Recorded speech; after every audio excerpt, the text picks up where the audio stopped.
buenas tardes. En primer lugar, quiero señalar que el presidente de la República, Sebastián Piñera, decretó la renovación del estado de excepción constitucional de catástrofe con una misión, salvar la vida de nuestros compatriotas y proteger la salud de todos los habitantes de Chile. Y esa misión es la que vamos a llevar adelante, liderado por el presidente de la República, bajo la directa conducción del Ministerio de Salud, el doctor París, y con todo y el total apoyo de las Fuerzas Armadas, el Ejército, la Armada, la Fuerza Aérea y de las policías, Carabineros y la PDI. Eso lo vamos a hacer contra viento y marea. Y esa misión es noble porque significa salvar vidas de compatriotas. Quiero señalarles que en estos momentos en nuestro país hay un total de 70.020 efectivos desplegados, de los cuales 30.896 corresponden a las Fuerzas Armadas y 39.124 a Carabineros y la PDI. Y están cubriendo todo el territorio del país y, por supuesto, con especial atención a aquellas zonas, comunas y regiones en donde existe mayor contagio y donde hay cuarentena total. A la fecha se han realizado 17.400.071 fiscalizaciones a personas. 17.471.000 fiscalizaciones, que comprenden toques de queda, aduanas sanitarias, cordones sanitarios, cuarentena. Y se han fiscalizado 6.518.000 vehículos, por las mismas materias que hemos indicado en lo que corresponde a la fiscalización de los vehículos. Y esto, sin embargo, a pesar del esfuerzo que se ha hecho, no ha impedido que personas, de manera absolutamente irresponsables, pongan en riesgo la vida de nuestros compatriotas por no cumplir con las medidas establecidas por la autoridad sanitaria. Por lo tanto, lo primero que nosotros pedimos es que exista solidaridad y responsabilidad. De esto se sale luchando todos juntos, contra viento y marea, pero con una actitud de cada uno de ustedes que sea solidaria con mayúscula y que sea responsable. Adicionalmente, está pronto a aprobarse, probablemente en el transcurso de esta semana, un proyecto de ley que desde el punto de vista del gobierno es liderado por el Ministerio del Interior, el ministro Gonzalo Blummer y el subsecretario Juan Francisco Gali, que aumenta considerablemente las penas a quienes infringen las medidas de la autoridad sanitaria. ¿Cuáles son estas penas actualmente? La infracción de una instrucción, de una medida dictaminada por la autoridad sanitaria, las cuarentenas, los cordones sanitarios, etcétera, tienen una pena muy baja, 541 días como máximo y una pena de poco más de 1 millón de pesos. Bueno, esta pena se ha elevado a 5 años de cárcel, de 541 a 5 años de cárcel, con un apoyo transversal en el Congreso que por supuesto el gobierno agradece tanto a los parlamentarios de oposición como a los parlamentarios de gobierno. Pero además se sanciona, atención, a quienes convocan a espectáculos, celebraciones o festividades infringiendo las reglas sanitarias. Y esta pena también se hace extensiva a aquellos empleadores que piden u obligan a sus trabajadores a realizar actividades infringiendo las normas de restricción o cuarentena sin obtener los permisos del caso con las restricciones que acaba de señalar la subsecretaria Martorell. En consecuencia, a contar de los próximos días, la penalidad va a ser de 5 años. Y el que la infringe va a tener que someterse a esa penalidad porque no puede haber contemplación con quienes están, entendámoslo bien, poniendo en riesgo la vida de nuestros compatriotas. Y respecto a la fiscalización en terreno, la instrucción del presidente de la República, Sebastián Piñera, ha sido clarísima, que ha sido transmitida a los jefes de la defensa y por supuesto a los policías. Va a haber una fiscalización en terreno extraordinariamente rigurosa y rígida. En todas las avenidas relevantes importantes, aunque ello signifique largos tacos y tendrán que pagarse las consecuencias, las demoras, en aras de lograr recuperar la salud de los chilenos. Y también a quienes lo hacen como peatones. Todas estas medidas se van a aplicar de inmediato. Pero termino señalando, doctor, que todo el esfuerzo que el presidente nos ha pedido como misión para salvar vidas de compatriotas, requiere una ciudadanía responsable. Y por supuesto hay un alto porcentaje que lo es, pero hay un porcentaje que no lo es. Y sobre ellos nosotros esperamos hacer cumplir todo el peso de la ley, porque así se logra vencer esta pandemia.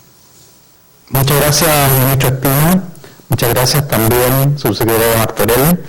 Solo nos mueve el deber y la obligación de cuidar la salud de los chilenos, de cuidar la vida de los chilenos.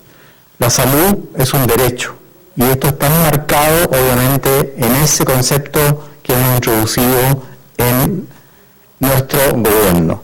Le cedo la palabra al subsecretario de Redes Asistenciales, Arturo Zúñiga, para que nos dé a conocer hoy día las cifras. Muy buenos días. En cuanto al reporte diario por coronavirus, acerca de las últimas 24 horas, nos encontramos con 4.757 casos nuevos, ¿ya? Acumulando 220.628, esto es incluyendo los casos que ayer fueron explicados. El número de personas que han fallecido, de acuerdo a los decesos inscritos en el registro civil, informados el día de ayer, son 232 personas, y acumulamos a 3.615 personas. En cuanto a la cantidad de exámenes de laboratorio que hemos realizado y que han sido informados por los laboratorios durante las últimas 24 horas, tenemos 12.636. Hemos visto un descenso por la demanda de exámenes de laboratorios, acumulando 886.169 exámenes. Aquí quiero detenerme y hacer un llamado a la población, en el sentido de que cuando ellas presenten síntomas, inmediatamente deben acudir a un centro asistencial a realizarse el examen. Es muy importante porque de esa forma se activa, al determinarse el caso sospechoso, los contactos estrechos y el aislamiento que deben realizar las personas para evitar el contagio, sobre todo a quienes viven en el mismo lugar, que son las personas que más probabilidad de contagio tienen. Y por esto mismo también existen las residencias sanitarias, que son lugares habilitados, pensados para los hogares más vulnerables, para las personas que más lo requieren, que no puedan realizar una cuarentena de forma efectiva y tengan esta opción de acudir a estos centros a realizar de forma efectiva una cuarentena, evitando contagiar a adultos mayores, a enfermos crónicos, que son las personas que presentan los cuadros más graves y que terminan hospitalizándose en las unidades de cuidado intensivo del país. Al día de hoy contamos con 137 recintos, acumulando 11.301 cupos, de los cuales hay 4.691 que están ocupados a lo largo del país. Yo quiero hacer un llamado a que estas medidas que ha comentado la subsecretaria Martorell y el ministro de Defensa, Alberto Espina, a que también lo pensemos desde el punto de vista humano. Nosotros sabemos que hay 360.000 personas que están arriesgando su salud por nosotros, que están en los consultorios, en los servicios de urgencia, que están en las unidades de cuidado intensivo, en los hospitales. Hay 4.784 de ellos que hoy día se encuentran en cuarentena y que están contagiados con COVID positivo. Hay personas que han fallecido debido a que se han contagiado en la atención de salud. Yo les invito también a ver las fotos en las redes sociales, del desgaste que tienen ellos, de las marcas que hay en sus caras por el uso de los elementos de protección personal. Ellos están haciendo un trabajo formidable y nosotros nos estamos aprovechando de ellos al no cumplir estas medidas de aislamiento, estas medidas que hemos dictado como autoridad sanitaria y que son para proteger a nosotros mismos. No es para nada más, es para proteger la salud de la ciudadanía, de nuestros compatriotas. Eso es todo en cuanto al reporte del día de hoy. Muchas gracias, subsecretario Zúñiga.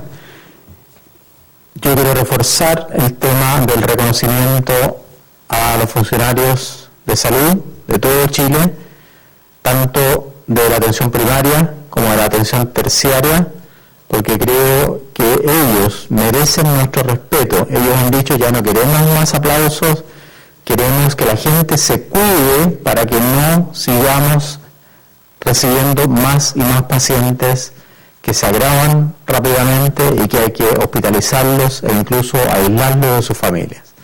Así que por respeto a ellos y por solidaridad, por conciencia social, debemos mantener las medidas sanitarias que evitan la diseminación viral.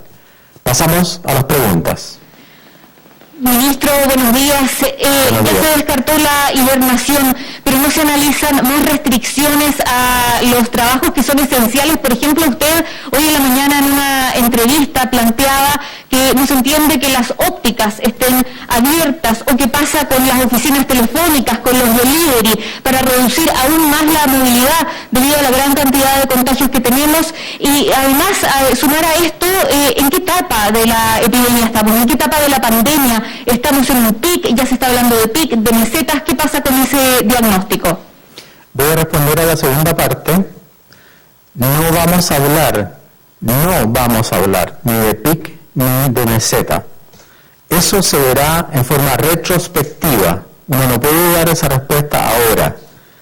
Cuando, si Dios quiere, logremos superar este gran desafío, vamos a poder ver retrospectivamente en qué día, en qué semana se produjo ese pic o esa meseta. No quiero hacer ningún pronóstico de ese tipo. Y para la otra parte de su pregunta, que es muy interesante, le doy la palabra a la subsecretaria Martorell. Bueno, tal como ya se ha señalado, la hibernación no es una posibilidad, porque eso implica que las personas no pueden acceder a abastecimiento y servicios esenciales. Dicho eso, se ha tomado la decisión de restringir al máximo los permisos, es decir, las personas solo van a poder salir 2 veces a la semana a realizar trámites que son esenciales y excepcionales. Y en el caso de las empresas que usted planteaba, los delivery hoy día están también pasando por el permiso único, a diferencia de lo que ocurría antes, que funcionaban solo con credencial y carnet de identidad, y por lo tanto se hace el cruce de datos para verificar si tienen o han tenido o debiesen estar en aislamiento por COVID, como también se establece día a día cuál es la cantidad de personas que van a estar colaborando, trabajando en el delivery, entendiendo que son fundamentales para poder llegar con los servicios de primera necesidad y con los bienes de primera necesidad a las casas de las personas que se encuentran en cuarentena. Respecto a la situación de Telefónica, precisamente este nuevo permiso nos permite controlar ese tipo de situaciones, porque lo que está permitido en las telefónicas es que puedan dar el servicio, no vender teléfonos. Y es por eso que la fiscalización va a ser muy importante respecto a las empresas. Y el mensaje es uno solo: las empresas que abusan de estos permisos están cometiendo un delito. lo ha dicho el ministro Espina, lo vuelvo a reforzar. La fiscalización en este sentido va a ser implacable. Por lo tanto, la autorización para el suministro de telecomunicaciones no es venta de teléfonos. Muchas gracias, subsecretaria. Sí, ministro, si le podía insistir en qué etapa igualmente estamos de la pandemia, porque, por ejemplo, los especialistas hablan de 4 semanas que pueden ser muy oscuras. Ayer tuve una larga reunión con toda la Cámara de Diputados, por videoconferencia obviamente, y hablamos de este tema. Yo lo que puedo decir, y se lo comuniqué a los honorables diputados, de que estamos pasando por una situación difícil, si eso es innegable. Y esa situación difícil yo no puedo, ni nadie puede hacer un pronóstico con exactitud de cuánto va a durar o cuánto se va a mantener. Mientras estemos pasando por esa situación, obviamente que tenemos que hacer todos los esfuerzos posibles, respetar las recomendaciones sanitarias, respetar el toque de queda, respetar la cuarentena y sobre todo pensar en el trabajo de los trabajadores de la salud. Por lo tanto, no es conveniente dar anuncios que después pueden ser desmentidos por la realidad, todo lo contrario. Ya dije, la meta, la meseta, el PIC, lo veremos en forma retrospectiva. Lo que tenemos que hacer ahora, una vez le preguntaron eso a un ministro de Salud extranjero, no me pregunten qué va a pasar o cómo va a pasar, pregúntenme cómo vamos a responder como Estado de Chile, como gobierno, a esta situación de emergencia. Buen día, ministros, subsecretarios. En ese mismo sentido, las cuarentenas no han restringido la movilidad, ya lo han hablado ustedes también, incluso un informe de la Unidad Operativa de Control de Tránsito indica que hay un 6% más de incremento en el flujo desde este miércoles comparando con el miércoles pasado. Se evalúa restringir quizás el acceso al transporte público o aumentar la fiscalización específicamente en el control vehicular y también consultarle por un balance de la situación del sistema sanitario centralizado que tenemos. ¿Cuál es la situación de los hospitales considerando el sistema frontal? En el hospital de Coquimbo se denunciaba que se estaba lloviendo y en una clínica privada, la clínica Indisa, indicaban que ya se habían ocupado todas las camas. ¿Cuál es la situación en general en estos dos aspectos en el sistema centralizado de salud? En la primera parte de su pregunta le voy a pedir a su secretaria Martorell y al ministro de Defensa que respondan, y en la segunda parte lo haremos en conjunto con el subsecretario Zúñiga. Bien. Respecto a ese aumento del 6%, lo primero es señalar que no se debe a las personas que utilizan el transporte público, sino es un informe que se refiere a la cantidad de vehículos que están circulando. Respecto a eso, hemos estado trabajando en conjunto con el Ministerio de Transporte también para incorporar a los fiscalizadores de la Subsecretaría de Transporte en la calle, colaborando con las Fuerzas Armadas y Carabineros. Y vamos a tomar todas las decisiones que sean necesarias para controlar esta pandemia y vamos a fiscalizar con toda la fuerza de la ley. Y lo que quiero transmitir con esto es que si es necesario adoptar aún más medidas de las que ya se han adoptado, se va a hacer. Se va a hacer porque lo que está hoy día en juego, y ya se ha dicho reiteradamente en este punto 13 y en muchos más, es la vida y la salud de las personas. Gracias, subsecretaria. Ministro. Bien, la pregunta yo creo que apunta un tema bien de fondo, porque lo que la ciudadanía espera de las autoridades, lideradas por el presidente de la República, es que adoptemos todas las medidas que nos permitan disminuir la circulación en las ciudades que están en cuarentena, en este caso estamos hablando de la región metropolitana, entre otras, y hacerlo con eficacia. Y la manera de hacerlo con eficacia son 3. La primera, instruyendo a las Fuerzas Armadas, Carabineros, Investigaciones y la autoridad sanitaria a fiscalizar, fiscalizar y fiscalizar.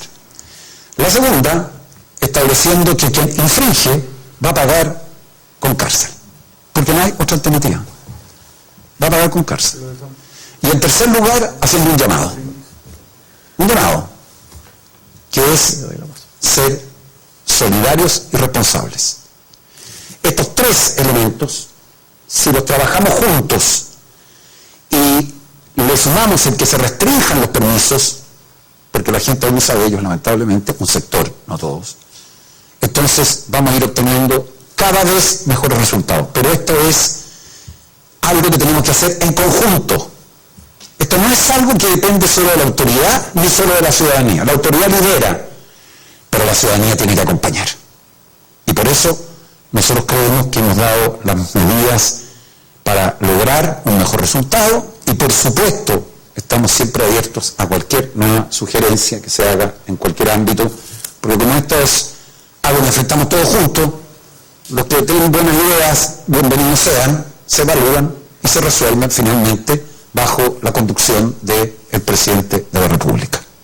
Con respecto a la saturación, la verdad es que el informe de vida de la Sociedad Chilena de Medicina Intensiva relata que la ocupación de camas en el sistema de unidades de cuidados intensivos se mantiene estable en un 78%, en un 90%, y que la ocupación de unidades intermedias también se mantiene estable. La ocupación de ventiladores mecánicos disponibles se mantiene estable y obviamente hay que entender que es un sistema integrado, público-privado. Por lo tanto, si en algún momento, en alguna unidad, ya sea pública o privada o de las Fuerzas Armadas, hay necesidad de un reforzamiento o de un traslado, eso se maneja a nivel central y se hacen las correcciones necesarias para que ningún paciente quede desatendido. Con respecto a las otras dos preguntas, le cedo la palabra al subsecretario Zúñiga. Bueno, en relación a lo mismo que comentaba el ministro París, nosotros tenemos una red integrada de COVID-19. ¿Qué quiere decir eso en términos prácticos? Que cada ciudad, en conjunto con todos sus hospitales, sean hospitales públicos, sean hospitales privados, sean hospitales de las Fuerzas Armadas, de Carabineros, de cualquier especie, funciona como un solo hospital. Eso quiere decir que todas esas camas están disponibles para un paciente independiente de si ese paciente se presenta en uno o en otro establecimiento. Hay una coordinación desde la unidad de gestión centralizada de camas que permite disponer a los ciudadanos, independiente del lugar donde hayan consultado, de las camas que están disponibles de acuerdo a su nivel de gravedad. Eso viene ocurriendo ya hace varias semanas. Estamos hablando de mediados de marzo, cuando el Ministerio de Salud, a través de una resolución, dictaminó el sistema integrado COVID-19, poniendo a la Subsecretaría de Redes Asistenciales al mando de todos los establecimientos del país que contaran con unidades de cuidado intensivo, para obviamente dar una respuesta de acuerdo al nivel de gravedad, al nivel de enfermedad de los ciudadanos. Y para eso tiene distintos caminos. Puede trasladar pacientes de un hospital a otro, sea vía terrestre, aéreo, en donde las Fuerzas Armadas que comanda el ministro Espino nos han ayudado muchísimo, al igual que Carabineros de Chile, y también puede trasladar ventiladores de un hospital a otro. Y lo hemos visto, ya como ocurrió en la ciudad de Punta Arenas, en donde en su primera ola de contagio necesitó de un mayor número de ventiladores y estos fueron trasladados desde la ciudad de Santiago hacia la ciudad de Punta Arenas. Y también trasladamos pacientes desde Punta Arenas hacia la ciudad de Santiago. Y eso está ocurriendo en cada ciudad del país que necesita una mayor capacidad hospitalaria de la que ya han aumentado, porque cada uno de los hospitales ha crecido muchísimo. Para dar algunos ejemplos, el mismo hospital San José, de 14 camas, ya tiene más de 60 camas de unidad de cuidado intensivo. La Posta Central, más de 100 camas de unidad de cuidado intensivo. El Sotero del Río pasó de 20 camas a 70 camas. Todo este crecimiento se ha hecho gracias a los trabajadores de la salud, que se han organizado, que se han capacitado, que se han aumentado a través de contrataciones y nos ha permitido aumentar de esta forma un gran número de camas de unidades de cuidado intensivo. Pero tal como lo he dicho en otras ocasiones, esto no es para que las personas tomen una conducta u otra conducta. La conducta de la ciudadanía tiene que ser una sola, y es pensar en el prójimo, pensar en que cada una de esas salidas que se hacen, que no son trascendentales, pueden estar arriesgando la vida de sus seres queridos, de sus vecinos, de adultos mayores. Y es por eso que insisto en el llamado a respetar las medidas. Hay personas que se están sacrificando, que se están arriesgando su salud, que están teniendo heridas en las caras por el uso de las mascarillas. Vean, es una realidad que está ocurriendo en todo el país. Y por favor respeten las medidas de la autoridad sanitaria. Y en cuanto a las afectaciones por el frente mal tiempo, bueno, efectivamente hay establecimientos que han tenido algunos problemas. Siempre hay un plan para poder abordar eso con el objetivo de no dejar de atender a la población. Y es así como lo ha comunicado el mismo Hospital San Pablo de Coquimbo, en donde a propósito del frente mal tiempo por lluvias, tuvo un problema en la Torre Antigua que afectó principalmente el área de alimentación, pero también un sector del área de urgencia, y los pacientes fueron trasladados a otra ubicación sin descontinuar la atención de salud, que es lo más importante. Muchas gracias, subsecretario. ¿Preguntas? Sí, solamente una contrapregunta sobre el tema de la movilidad para el ministro Espina o la subsecretaria Martorell. Se había reducido en un 30-35% y se hablaba de que se tenía que reducir al menos en un 60%. Si es que con estas medidas se proyecta algún porcentaje respecto a alcanzar esa disminución en la movilidad. El objetivo es lograr disminuir la movilidad, a lo menos lograr tratar de llegar al 50%. Pero primero tenemos que aplicar las medidas, ir viendo cómo va funcionando y si es necesario restringir aún más, se va a seguir restringiendo. Muchas gracias. ¿Preguntas? ¿Cuándo van a comenzar a regir estos permisos nuevos? ¿Desde mañana, desde pasado? ¿Cuándo van a estar en la comisaría virtual? A partir del lunes. Perfecto. Y preguntarle también al ministro París, en la mañana conversábamos en ADN con el director regional del Hospital de Rancagua y él se refería básicamente a varias cosas, pero entre ellas dijo que el sistema primario ya estaba adquiriendo mucho protagonismo y además dijo que se había incorporado a la atención primaria. ¿Se ha podido, ministro París, recuperar en gran parte o en cierta medida la trazabilidad de los casos o todavía es muy inicial para recuperar esta parte tan importante de la pandemia? Ayer tuve una reunión muy extensa con todos los encargados o todos los representantes de la Confusan que a lo largo de todo Chile están trabajando en la atención primaria. Ellos son los representantes de los funcionarios y me han dicho dos cosas. Primero, ellos siempre han estado trabajando en trazabilidad y van a seguir trabajando en trazabilidad y cooperando con el Ministerio de Salud. Recuerden que ellos dependen de la salud municipal y además con el último acuerdo que ha logrado el Ejecutivo, gracias también a la colaboración del Parlamento, se van a inyectar 55.000 millones de pesos a la atención primaria justamente para reforzar todas las labores relacionadas con ese tipo de acciones. Junto con eso, yo les pedí que no abandonáramos los controles de embarazo, los controles de niños sanos, el plan de VIH, hipertensión arterial y avanzar también en todo lo que significa la del cáncer. El presidente de la República nos ha pedido que a pesar de que estamos en una pandemia con un gran desafío, no olvidemos el resto de las acciones de salud y en ese caso, obviamente que quiero agradecer profundamente a la atención primaria porque se ha puesto con toda su fuerza a colaborar en esta instancia dolorosa que está viviendo el país. ¿Cuándo podrían informarse también los casos de fallecidos atribuibles a COVID-19? ¿Cuándo va a estar esa información ya liberada? Esa pregunta se la voy a traspasar a la doctora Paula Daza, subsecretaria de Salud Pública. Bueno, con respecto a esta información, yo quiero reiterar que nosotros hemos venido fortaleciendo la información que hemos ido dando a la ciudadanía.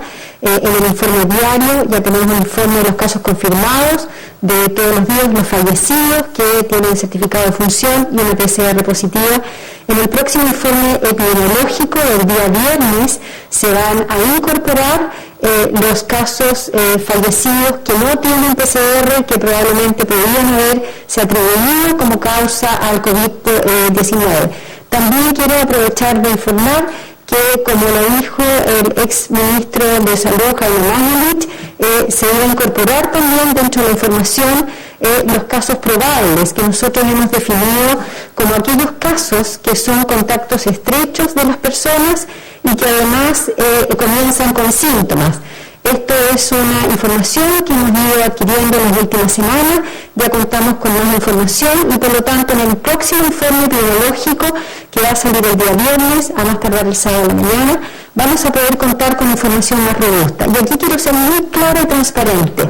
Nosotros desde el inicio de la pandemia hemos venido informando todos los días acerca de los casos confirmados, de los casos que contamos en la información de los laboratorios, también de los fallecidos.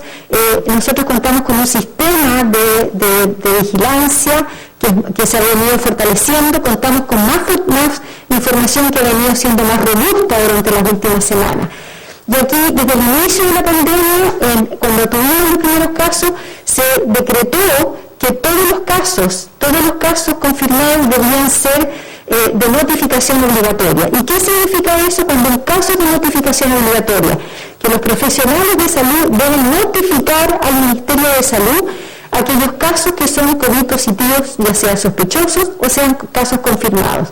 Y es por eso que es fundamental, y aquí quiero hacer un llamado a los profesionales de salud que tienen la responsabilidad de notificar al Ministerio de Salud, a la plataforma de Previgila, aquellos casos que son sospechosos y también, una vez que tengan la información de PCR positiva, notificarlos como confirmados. En la medida que nuestro sistema de salud, que depende de la notificación que realizan todos los profesionales de salud, vamos a poder contar con información mucho más precisa, mucho más oportuna, para también darla a conocer a la población. Muchas gracias, doctora Paula Daza. ¿Otra pregunta? Muy buenas tardes. Se ha dicho que la meta es reducir en 50% la movilidad. ¿Es suficiente la medida de restringir los permisos para cumplir ese objetivo? Se lo pregunto también porque muchos expertos pidieron extender el horario de toque de queda. ¿Por qué finalmente no decretar esa medida? Y en otro tema, muchas otras personas con otras patologías no vinculadas a COVID han visto postergadas una y otra vez sus horas de atención. Algunas incluso han sido canceladas, esto en consultorios, hospitales. ¿Cómo se está enfrentando esta situación, considerando que se vienen días complejos en torno al coronavirus? Muchas gracias. Ministro Espina va a contestar la primera pregunta y la subsecretaria Daza la segunda. Muchas gracias, señor ministro.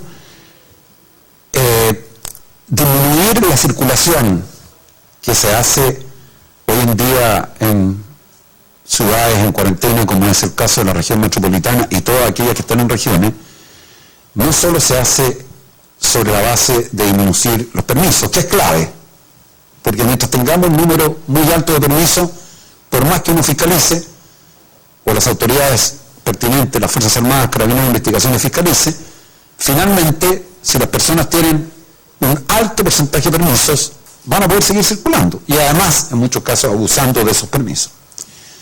Entonces es evidente que disminuir los permisos resulta algo clave. Pero tan importante como eso es lo que se llama la disuasión. Esto significa que cuando una persona infringe la ley, entonces se le aplica la pena y sanción que corresponde. Porque si finalmente no se aplican las sanciones, entonces no hay disuasión, que es que quienes la cumplen, que hacen sacrificios para cumplirlo, ven que los que no la cumplen no les pasa nada. Y eso indigna a la ciudadanía, porque hay mucha gente que se sacrifica haciendo la cuarentena. Por supuesto. Muchísima gente que se sacrifica. Entonces de repente ven que circulan autos, que se pasan infracciones, que hay detenciones. Entonces lo que tienen que ver es que junto con que la mayoría que cumple, los que no cumplen, van a ser sancionados. Y atención, la sanción probablemente a contar de esta semana, y estoy seguro que el Congreso así debería hacerlo, va a ser de 5 años de cárcel. 5 años de cárcel. Entonces es una sanción durísima. Ese es el techo, o sea, es la norma que se establece. Que se logró desde 541 días, se aumenta hasta un máximo de 5 años de cárcel. Entonces, ahí tiene dos factores que van a contribuir. Lo del toque de queda. Esto es una medida que se analiza permanentemente. Está en permanente evaluación. Y por lo tanto, se toman las decisiones por parte del presidente de la República, el ministro de Salud, su equipo de emergencia, y se va analizando cuánto es el efecto que produce para aminorar la circulación de personas que lo hacen de manera que no corresponda. Y una última consideración. Miren, Chile es un país que ha enfrentado todas sus catástrofes con unidad. Bueno, esta es la oportunidad de hacerlo con más fuerza que nunca. Muchas gracias, ministro. Doctora Daza. Con respecto a la pregunta de las personas de otras patologías, que efectivamente hemos visto que hay una disminución de las consultas y de los controles, sobre todo aquellas enfermedades que consideramos muy importantes, que son las enfermedades crónicas, como la hipertensión arterial, la diabetes. Las mujeres hemos visto que no están haciendo sus papanicolado, las mamografías, que son controles fundamentales para detectar oportunamente efectivamente un cáncer de mama y un cáncer cervicuterino. Y por eso, como lo ha dicho el ministro de Salud, estamos fortaleciendo el trabajo con la atención primaria para poder recuperar a aquellas personas que no están viendo la atención primaria, haciéndose sus controles de hipertensión, de diabetes. También vamos a fortalecer el trabajo para poder entregarle sus medicamentos a los enfermos crónicos. Estamos hablando de enfermedades que son fundamentales, que mantengan sus tratamientos: hipertensión arterial, diabetes, también las personas que tienen algunas enfermedades mentales que requieren oportunamente tomar su tratamiento. Y vamos a comenzar un trabajo también, ir a pesquisar a aquellas personas que pueden ser VIH y no las estamos detectando. Sabemos que en las pandemias y una pandemia como esta, que es una de las pandemias más grandes de los últimos 100 años, se ven perjudicados a otras personas que sufren otras enfermedades debido a el temor de ir a los consultorios, debido a que las comunas se encuentran en cuarentena, y todas estas situaciones hacen que se vean de alguna manera vulneradas estas enfermedades. Y es por eso que es fundamental también que llamamos a los padres que lleven a sus hijos a las vacunas. En Chile tiene una cobertura de vacunación, un programa de vacunación que es un lujo en este país y que es mirado por todos los países. Sin embargo, hemos visto en los últimos días que los padres no han llevado algunas de sus vacunas después de los 6 meses, al año y medio, han postergado la vacunación. Hacemos un llamado a los padres que no posterguen la vacunación de sus hijos, porque es fundamental tener a los niños vacunados para prevenir otras enfermedades. Muchas gracias, doctora Daza. Quiero darle un minuto la palabra a la subsecretaria Martorell del tema de las fechas de inicio que quedó pendiente o no quedó suficientemente claro, fue culpa mía. Todas las nuevas cuarentenas que ha señalado el ministro, esto es San Felipe y Los Andes de la región de Valparaíso, Rancagua y Machalí en la región de O'Higgins y la zona urbana de Curicó en la región del Maule, comienzan a partir del viernes a las 22 horas y las medidas extraordinarias de la región metropolitana comienzan el lunes a partir de las 5 de la mañana. Muchas gracias. Es importante clarificar porque hay una diferencia en ambas fechas. Última pregunta. Sí, buenas tardes, ministro. Mi pregunta es para el subsecretario Zúñiga. En las últimas horas se dio a conocer el contrato entre el Ministerio de Salud y Espacio Riesgo para la habilitación del recinto de emergencia. En ese documento, firmado el 25 de marzo por el subsecretario de Redes Asistenciales, dice que a esa fecha, 25 de marzo, recordemos, en Chile más de 4.000 personas, cito textual, en Chile más de 4.000 personas habían sido diagnosticadas con COVID, existiendo más de 40 personas fallecidas contagiadas por la enfermedad.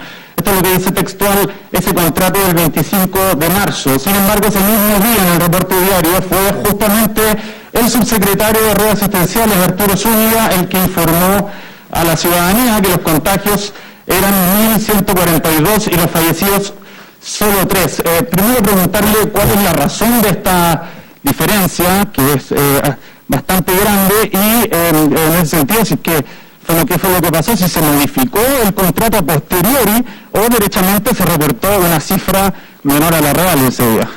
Gracias por la pregunta. Me parece muy importante. Le doy la palabra al subsecretario Zúñiga.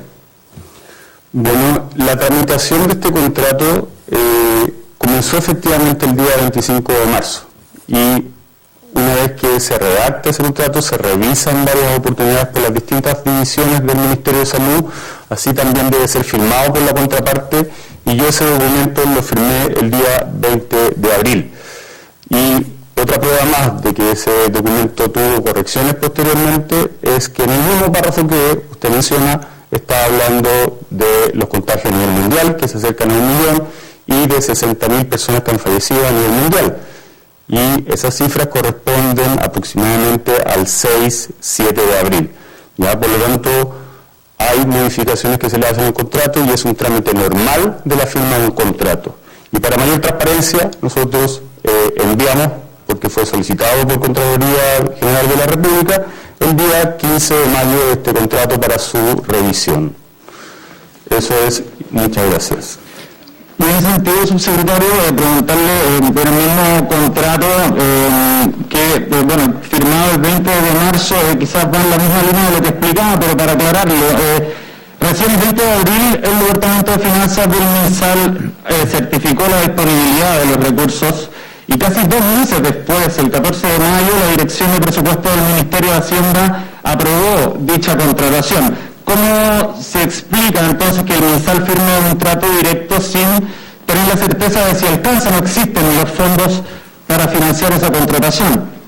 Primero, entre el 20 de abril y el 15 de mayo no son 2 meses, ¿ya? Estamos hablando de 25 días.